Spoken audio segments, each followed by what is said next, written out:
Assalamualaikum Kak. Salam. Kak nak ni cendol sata sawit satu. Boleh minum sini ya? Makan sini boleh?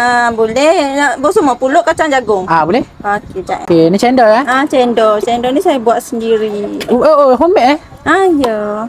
Gebu-gebu Oh gitu. Lembut. Lepas tu apa ni Kak? Jagung. Jagung. Kuning-kuning jagung Pedas tak Kak? Tak pedas. Tak pedas. Ni kacang Kacang. Macam merah-merah Wow.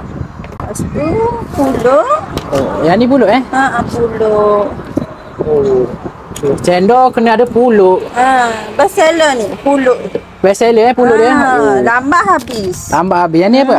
Okey, ni air nisang. Air nisang. Wow. Yang ni guna jak tak guna senduk Tak. Uish. Lain. Lain dari yang lain. Wow, mantap. Okey, siap. Okey, berapa ringgit ni Kak? Ni RM4. RM4. Ui, murah Wow.